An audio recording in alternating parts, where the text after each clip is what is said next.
If you've ever looked back at your life and felt instant regret for the decisions that you made, or maybe some of the decisions that you didn't make, this episode is for you.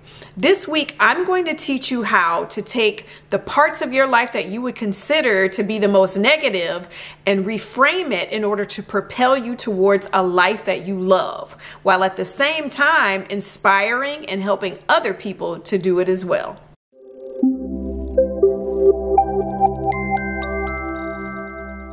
Hey there, my friends. I'm willing to bet that at one point or another, you've thought about how things could have been had you made different choices or decisions in your life. I bet that there are situations that happened in your life that you really believe are the reason you aren't living the life you really want in every area. If you don't like your life and the results you have, you can do something to change that. If you want to make your life better and create a life that you love, it starts and it ends with you. In order to change your current reality and future, you first need to take a look at your past. Looking back at your past and what thoughts you have about it that may be holding you back in your present and in your future. People either do one or two things when they believe their past is negatively impacting their future. They either ignore the past altogether or they blame every unwanted result in their life on the past. The first group of people avoid any acknowledgement of the impact their past or people from their past have had in their life. They push away any thoughts of it altogether because they fear what will happen if they allow them. They tell themselves that that was then and this is now and that it's over with. And while your past circumstances are over with, the thoughts or the avoidance of thoughts of the past impact you still today as if it happened yesterday. When you avoid dealing with the thoughts that you have, you remain unaware of exactly how it impacts your life and how you make your decisions and the actions that you take, the results that you have in life. You cannot avoid this step.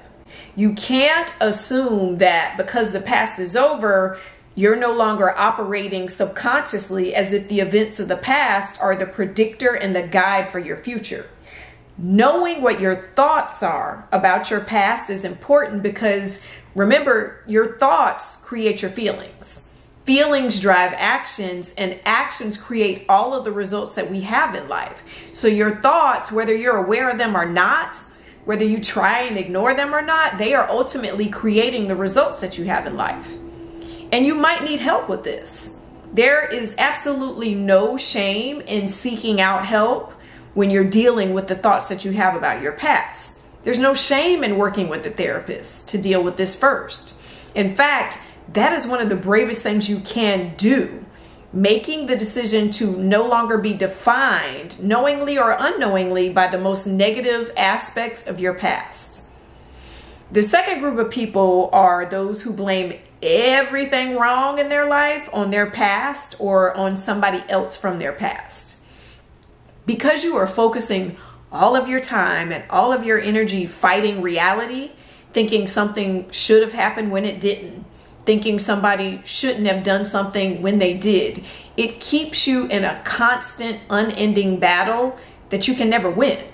You can't argue with the reality of what happened. And when you do, it just keeps you stuck. It keeps you from focusing on the one thing that you can actually control, and that's your thoughts. Doing this, when you do this, it absolves you of any responsibility, but it also absolves you of having any control to create something new in your life, to create a life that you love and that you feel good about.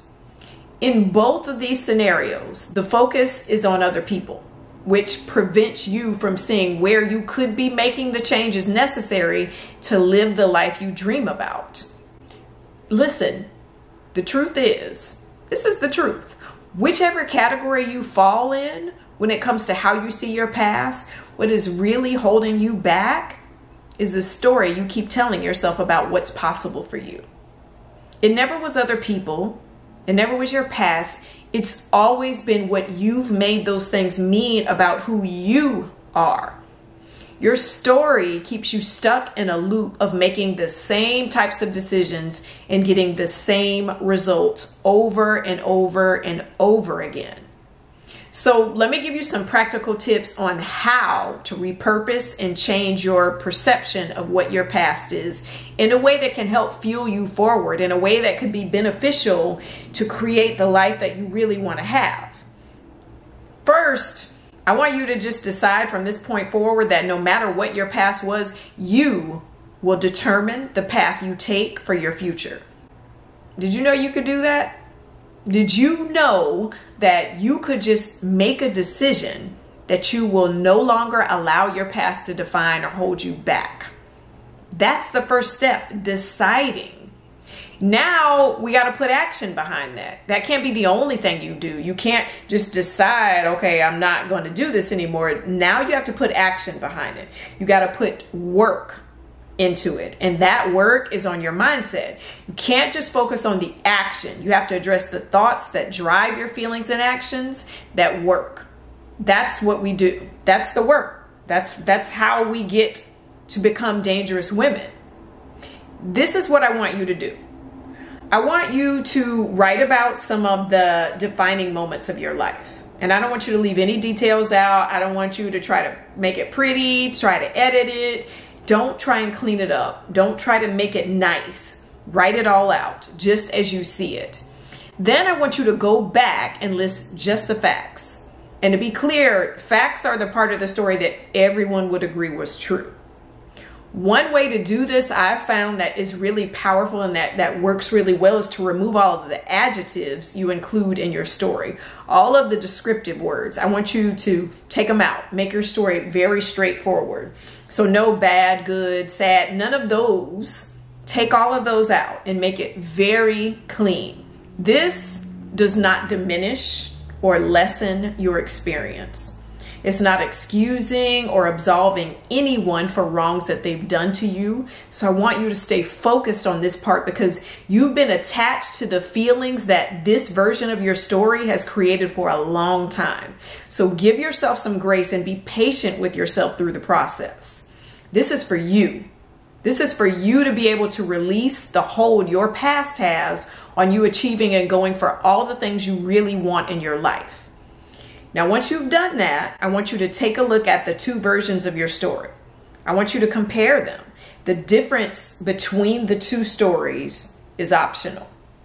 The difference in the feelings that you get when you read the two stories is optional. You get to decide which version you want to use as a foundation to build on. The adjectives are optional. And when we include them in our story, those thoughts that are driven by those adjectives that cause the feelings, those are the things that keep us stuck. You get to decide if your past, if you've been thinking as the way you've been thinking of it, is helping or hurting you in becoming the best and the highest version of you. You have to decide if it is helping you to build from a solid foundation or not. Now, when you have this stripped down, adjective-free story of your past, you will decide to take all of the past and use it to your advantage. I want you to look back over the parts of your life story that you have thought disqualified you or that make you less than.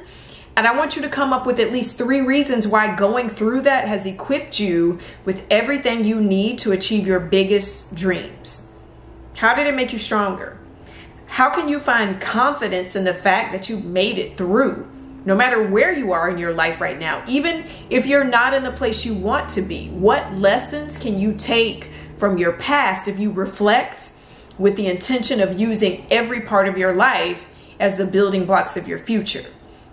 If you didn't try and discard and throw away the parts that you have always thought weren't useful, and instead you decided to use them to build an even stronger foundation.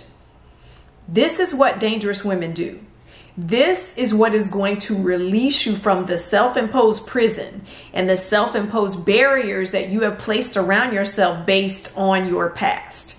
People from your past, circumstances from your past. When you learn how to repurpose and change your thoughts about your life, you become a different caliber of strong.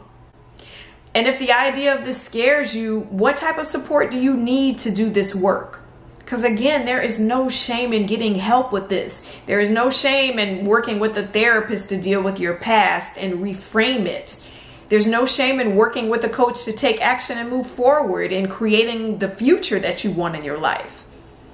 These are things that dangerous women do. Remember, we talked about being able to ask for help. I want you to ask for the help that you need. Let this be the year that you take care of you, that you position yourself to be the best version of yourself. It's not selfish when you do this work, because it not only allows you to be the woman you know you were born to be, but it also gives you the capacity to be and do more for other people without disregarding yourself or wearing yourself out. Doing this work makes you more available to have a fuller life experience, embracing the good and the bad, because you know at the end of the day you can handle whatever comes your way. We are dangerous women. This is what we do. This is who we are. All right, you got your homework. Make sure you're subscribed to this podcast, please, so you do not miss any episodes. And please leave a review, because each week we're just getting better and we're growing and we're all becoming more and more dangerous. And I want you to share this with a girlfriend, because we're all leveling up in 2022 this year. No woman is going to be left behind. My friend Maria said, so excited to add this to my regular lineup. I love following Dr. Crystal Connor on Instagram and am so glad to be able to have another way to consume her content. Thank you so much, Maria.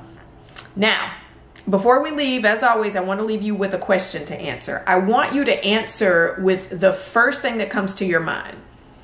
I'm grateful to my past for teaching me blank. And fill in the blank with something you have learned that has helped you in your life. All right, my friends, until next week, I'm so proud of you for doing this work. I know it's not easy, but you are worth it, and you are changing your life day by day, one thought at a time. God bless you and have an amazing week. I'll see you next Monday.